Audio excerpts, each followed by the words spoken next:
Hello dear student, स्वागत है आपका अपना YouTube channel chemistry point Purnia में। मैं हूं आपके साथ प्रदीप सर और आज हम लोग बहुत ही बेहतरीन कॉन्सेप्ट को पढ़ने वाले हैं। पिछले क्लास में जो जहां तक हम लोगों ने पढ़ा था उससे आगे आज हम लोग पढ़ेंगे, तो जल्दी से सब लोग जुड़ जाइए। जो लोग चैनल में नए हैं चैनल को सब्सक्राइब कर ले, नोटिफिकेशन ऑन कर ले, क्योंकि लगातार हम आप लोगों के बीच इस टाइम में लगातार क्लास लेकर आते हैं, पर डे क्लास लेकर आते हैं। कभी छुट्टी नहीं रहता है, कभी किसी कारणवश छुट्टी हो सकता है ना। चलिए अब आगे शुरुआत करते हैं। कल हम लोगों ने यूनिट सेल को पढ़ा था। यूनिट सेल के बारे में हमने आपको बताया था कि वह छोटी सी छोटी इकाई होती है जिसको बार बार दोहराने पर त्रिविमीय जालक का निर्माण होता है ना। हम आपको बताए थे इस तरह का ये यूनिट सेल होता है। ये घनीय जो संरचना होती है ये यूनिट सेल का होता है। अब इसमें कोने की संख्या हमने आपको 8 बताया था, फलक बताया था 6, किनारा बताया था 12, फलक विकर्ण बताया था 12 और योगदान से भी हमने संबंधित क्वेश्चन कर लिया था। उसके बाद हम लोगों ने फॉर्मूला भी पढ़ लिया था इसका कैसे निकलेगा। तो अब हम लोग आगे बढ़ते हैं यूनिट सेल के बारे में। एक बार मैं आपको बता दूं, अगर कोई आपको यूनिट सेल के बारे में पूछता है, यूनिट सेल को हम लोग एकक कोष्ठिका या इकाई सेल कहते हैं। क्या बोलते हैं भैया? एकक कोष्ठिका या इसको हम लोग इकाई सेल कहते हैं। और इसकी संरचना होती है घनीय, घन के जैसा होता है इस तरह का। देखिएगा, आप अगर घनीय संरचना बनाना चाहेंगे मेरे भाइयों तो इस तरह का आप घनीय संरचना बना लेंगे। और इसमें यूनिट सेल में हमने आपको बताया था सर, ये कोना होता है, ये कोना है, ये कोना है, ये कोना है, ये कोना है, ये कोना है, ये कोना है, ये कोना है, ये कोना है ना। तो कोना याद रखिएगा, अगर यूनिट सेल में कोने की संख्या पूछेगा तो कोना हमने आपको 8 बताया था। अगर कोई आपसे पूछेगा फलक तो कहना मेरे भाइयों 6। अगर कोई पूछेगा किनारा, किनारा की संख्या कितना तो 12। और फलक विकर्ण अगर कोई आपसे पूछता है, फलक विकर्ण पूछता है तो फलक विकर्ण में आप बोलिएगा 6 गो फेस होता है, एक फेस पर 2 विकर्ण खींचा जा सकता है, इसीलिए 6 गुना 2 बराबर हो जाएगा 12 और अंतः विकर्ण हो जाएगा 4। यहां तक हम लोगों ने ये चीज पढ़ा था। उसके बाद हम लोगों ने क्या पढ़ा था? हम लोगों ने क्या चर्चा किया था कि जो परमाणु कोने पर आता है, कोने का योगदान हम लोगों सीखे थे कि कोना का योगदान जो परमाणु होगा उसका 1/8 होगा। यानी जो परमाणु यूनिट सेल के कोने पर रहेगा उसका योगदान 1/8 होगा। एकदम देखिए सबको good evening, good evening, good evening. हाँ, अगर कोई फलक का अगर कोई योगदान पूछेगा, फलक का योगदान हमने आपको 1/2 बताया था। और अगर कोई किनारा पर जो परमाणु रहता है उसका योगदान अगर कोई पूछेगा तो कहना सर 1/4 होता है। और जो बॉडी में रहता है परमाणु, with in the body at the centre, यानी जो बॉडी में रहेगा, अंदर में रहेगा, तो उसका योगदान होगा 1। याद रखना इस बात को। ये आप कोना 8, फलक 6, किनारा 12, कोना का योगदान 1/8, फलक का योगदान 1/2, किनारा का योगदान 1/4 और बॉडी का योगदान 1। ये अगर आपको याद है तो आप इनसे रिलेटेड फॉर्मूला जो हम लोगों ने कल देखा था उस फॉर्मूला को आप आसानी से बना सकते हैं। जैसे एक क्वेश्चन दिया कि एक क्रिस्टल है, कोई आपको कहेगा क्रिस्टल है या कोई ठोस, ठोस बोले या क्रिस्टल बोले, पूछेगा कोई क्रिस्टल है जो 2 परमाणु A तथा B से मिलकर बना है। आपको परमाणु का लोकेशन देगा कहां कहां है। A परमाणु का रहा यूनिट सेल के कोने पर है, A परमाणु कोना पर है और B परमाणु कहेगा फलक पर है। तो आपसे पूछा जाएगा कि बताओ बच्चे इसका सूत्र क्या होगा, फॉर्मूला क्या होगा। तो आप कहिएगा सर A कहां है? कोना पर। और कोना की संख्या कितना? 8 और उसका योगदान कितना? 1/8। 8 8 कट गया, 1 निकला। और फलक की संख्या हमने आपको बताया था 6 और फलक का योगदान होता भैया 1/2। ये कट जाएगा, 2 या 6। तो बताओ भैया A का संख्या 1 निकला और B का संख्या 3 निकला, तो हो जाएगा AB3। क्या हो जाएगा? AB3। यानी आपको कुछ नहीं करना है, केवल परमाणु का लोकेशन जानना है और योगदान निकाल देना है। जैसे कहा A परमाणु कोना पर है, भैया 8 को कोना होता है ना, 1 का योगदान 1/8 होता है ना, 8 गुना 1/8 करेंगे 1 आएगा। फलक कितना? 6, तो 6 गुना 1/2 कर दिया 3। 1/2 कहां से आया? योगदान से। जो परमाणु फलक पर आता है उसका 1/2 भाग रहता है। अब थोड़ा सा क्वेश्चन को टेढ़ा कर दे, क्वेश्चन को थोड़ा सा घुमा दे कि एक कोई क्रिस्टल है, देखना बच्चों ध्यान से, कोई क्रिस्टल है जो 2 परमाणु P और Q से मिलकर बना है। अब कहता है कि P परमाणु सर कोना पर है और Q परमाणु बॉडी में है। तो जैसे हमने कोना पर कहा, आपने किया होगा 8 गुना 1/8 बराबर 1 कर दिया होगा और बॉडी का योगदान आप 1 किए होंगे। लेकिन अब ये क्वेश्चन में थोड़ा सा ट्विस्ट डालते हैं, क्या क्वेश्चन को थोड़ा सा घुमाते हैं। कहा था यदि एक कोने पर का परमाणु गायब हो जाता है, यानी एक कोना से गायब हो गया, यानी एक गायब कहां से हो गया, तो कोना से। तो बता भैया कोना से परमाणु जब गायब हो गया तब इसका फॉर्मूला पूछता है, तब इसका सूत्र पूछता है, क्या होगा। तो आप कहिएगा मेरे भाइयों, आप कहिएगा बहुत आसान है। आसान क्या है, तो परमाणु 8 कोना पे था, एक जगह से गायब हो गया, बचा कितना 7, तो 7 लिखेंगे क्योंकि 7 जगह पे तो परमाणु है और उसका योगदान होगा 1/8, तो निकलेगा कितना 7/8। अब बॉडी का योगदान तो एक ही रहेगा। अब करना क्या है, फॉर्मूला कभी भी बटे में, आप कहिएगा सर P7/8 और Q सर 1 निकला, ये आंसर हो जाएगा। गलत है। जो लोग ये बोल रहे हैं गलत है, क्यों गलत है, क्योंकि फॉर्मूला कभी भी बटे में नहीं होता, फ्रैक्शन में नहीं होता। तो यहां पर हर परिमेयकरण करना होगा, ये 8 को भगाना होगा, तो 8 से दोनों में गुना कर दीजिए, तो ये 8 कैंसिल हो जाएगा, P7 हो जाएगा और Q हो जाएगा 8। इस तरह के आपके एग्जाम में क्वेश्चन आ सकते हैं। यहां तक हम लोगों ने कल पढ़ा था, कल हम लोगों ने यहां तक पढ़ लिया था फॉर्मूला से रिलेटेड। अब आगे आज की क्लास में देखिएगा क्या बेहतरीन आपको मिलने वाला है। तो हमने आपको यूनिट सेल बताया है, एकक कोष्ठिका बताया है, याद रखिएगा 1 2 3 तीन एकक कोष्ठिका। हम एक इसको एमटीआर कर लेना, मारो टोटल रखता, इसको रट लेना। आपको मैंने सरल घनीय बताया है, सरल घनीय एकक कोष्ठिका। दूसरा हमने आपको अंतः केंद्रित बताया है, अंतः केंद्रित घनीय एकक कोष्ठिका। और तीसरा होता है फलक केंद्रित। क्या होता है मेरे भाइयों, फलक केंद्रित, बोलो दीदियों फलक केंद्रित। अगर इसी को सिंबल में लिखेंगे तो सिंपल क्यूबिक को एससी सिंपल क्यूबिक बोलेंगे, सरल घनीय को। इसको बोलेंगे BCC body center cubic unit cell, और इसको बोलेंगे FCC face center cubic unit cell. समझना। अब कुल परमाणु की बात करें, मैं एक तरफ लिख रहा हूं यहां पर कुल परमाणु। क्या लिख रहा हूं भाई साहब, कुल परमाणु। अगर यहां पर हमको कुल परमाणु लिखना होगा तो हम लोग कहेंगे सर सरल घनीय में परमाणु केवल कोना पर, सरल घनीय में परमाणु केवल कहां पर, कोना पर। तो कोना होता है 8, और 8 गुना 1/8 करेंगे सर, तो कट के ये कट जाएगा एक परमाणु। यानी जो भी सरल घनीय एकक कोष्ठिका है कुल एक परमाणु से मिलकर बना होता है। कितने परमाणु से, एक परमाणु से। और जो अंतः केंद्रित होता है, अंतः केंद्रित में परमाणु कहां होता है, परमाणु का लोकेशन जानो, परमाणु कोना पर और बॉडी में, कोना पर और बॉडी में। तो भैया यहां पर कोना 8 गुना 1/8 और जोड़ना पड़ेगा जो बॉडी में है 1, ये कट जाएगा, यहां बचेगा 1, 1 + 1 = 2। यानी आप कहिएगा जो अंतः केंद्रित घनीय एकक कोष्ठिका है उसमें कुल परमाणु होता है आपका 2। और फलक केंद्रित की अगर बात करें, फलक केंद्रित में परमाणु कल हमने आपको बताया था कोने के अलावे, कोने के अलावे परमाणु सभी फलक के केंद्र पर होगा। तो भैया कोना 8, 8 गुना 1/8 और फलक होता है 6, 6 गुना 1/2, क्योंकि फलक का योगदान 1/2, 8 8 कट गया, 2 3 6, यहां बचा 1 + 3 = कितना 4।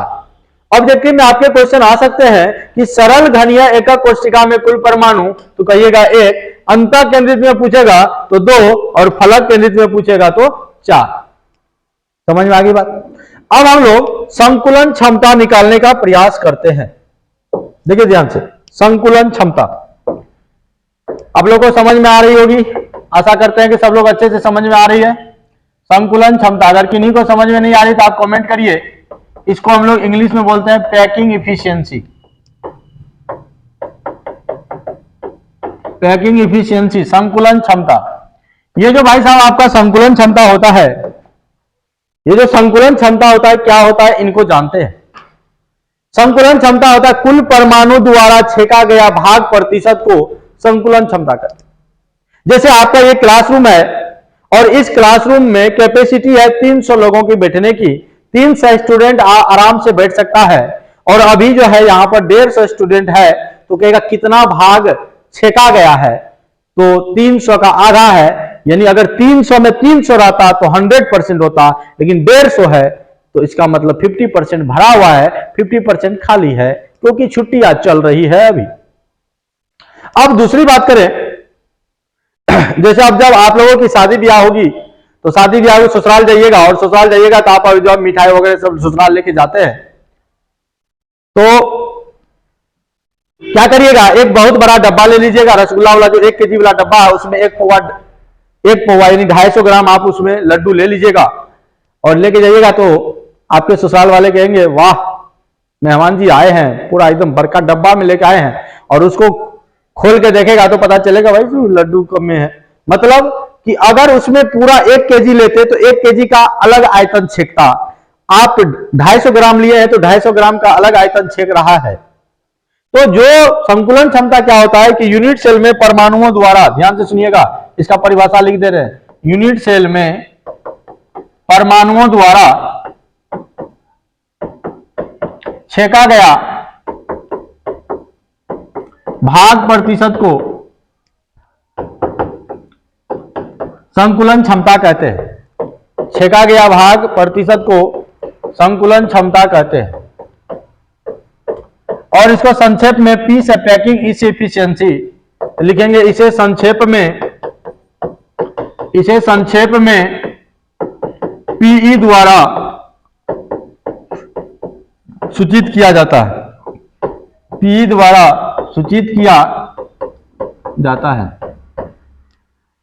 तो भैया यहां पर हम लोग क्या बात करें, संकुलन क्षमता बराबर कुल परमाणु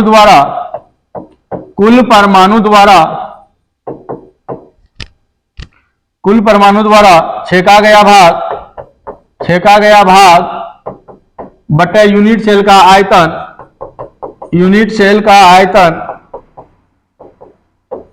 गुना 100, ये याद रखिए। यानी जितना भी परमाणु है, कुल परमाणु द्वारा छेका गया भाग बटा यूनिट सेल का आयतन गुना 100, यही संकुलन क्षमता है। और संकुलन क्षमता जब हम लोग निकालते हैं, अभी हम लोग प्रूव करेंगे, और जब हम लोग सरल घनीय का निकालेंगे तो 52.3% निकलेगा, और जब बीसीसी का बॉडी सेंटर का निकालेंगे 68% होगा, और जब फेस सेंटर का निकालेंगे तो 74% होगा। समझ गए? अब ये निकलेगा कैसे, इन पर हम लोग चर्चा करते हैं कि आखिर संकुलन क्षमता निकाला कैसे जाता है। तो चलिए हेडिंग बनाते हैं अब, सरल घनीय एकक कोष्ठिका के लिए संकुलन क्षमता। सरल घनीय एकक कोष्ठिका के लिए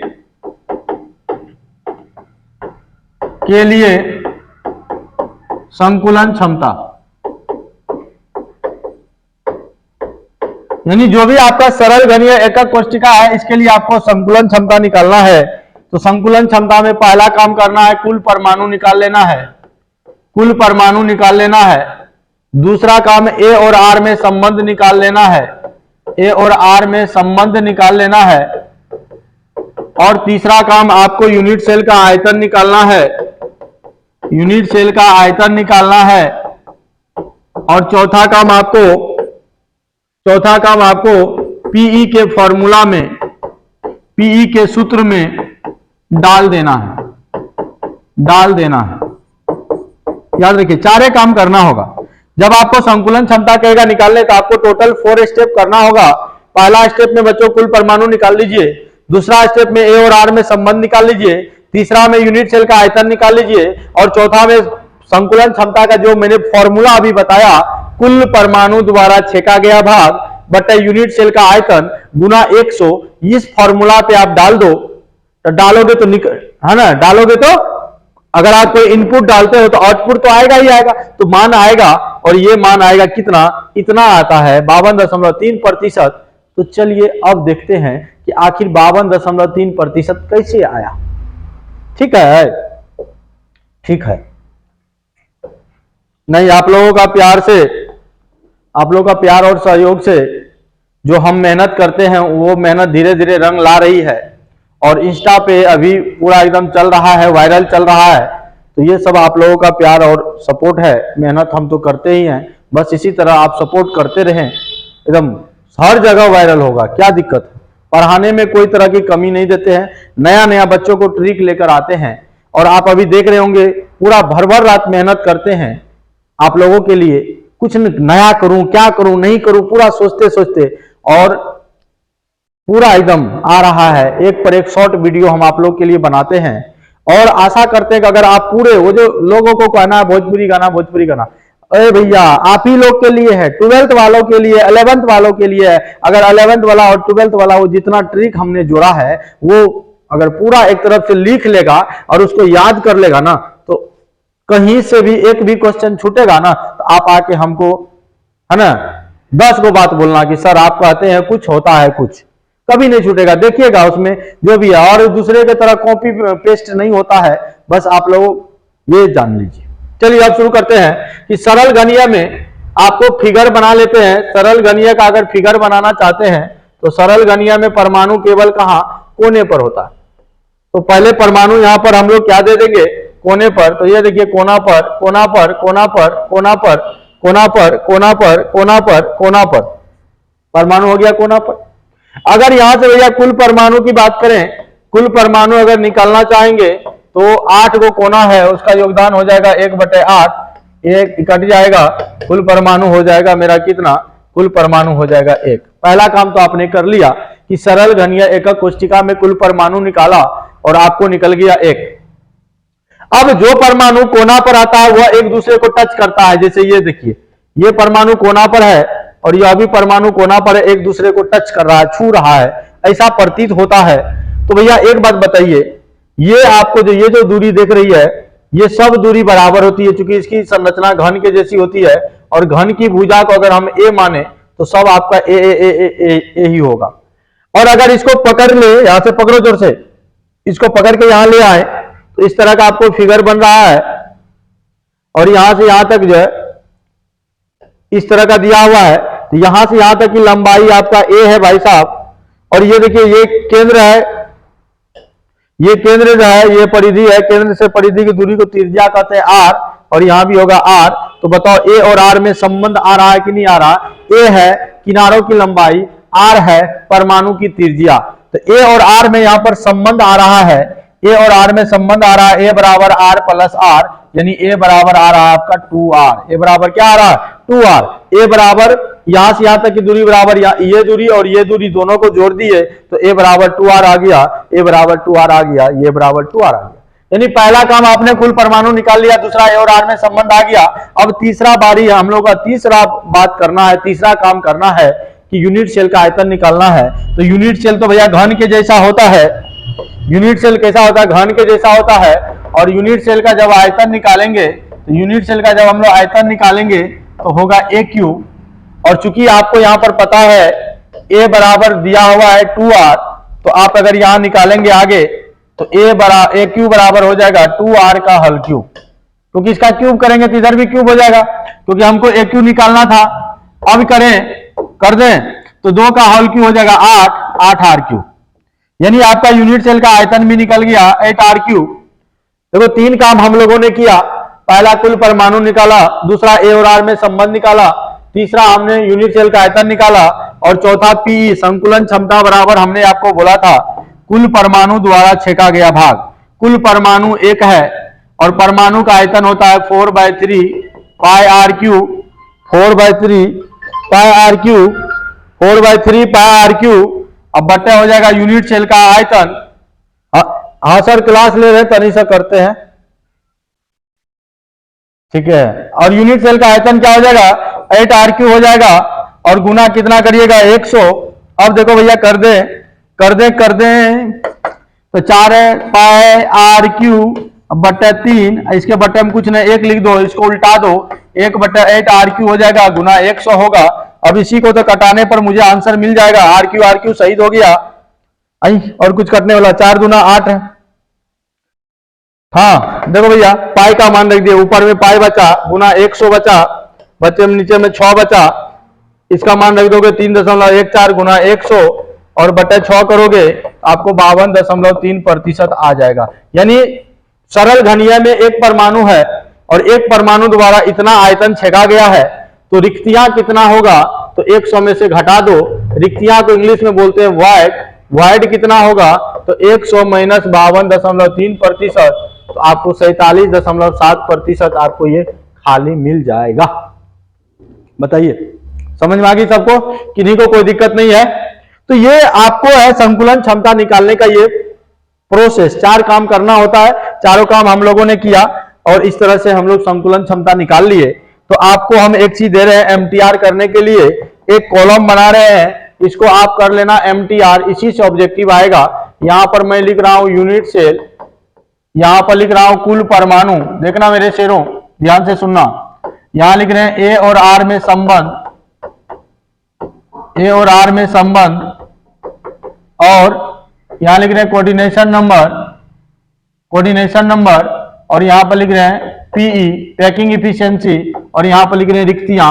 बस इतना बात को आप याद रखिएगा, आपका क्लियर हो जाएगा सब कुछ। देखिए हम आपको 3 यूनिट सेल बताए थे, पहला, दूसरा, तीसरा।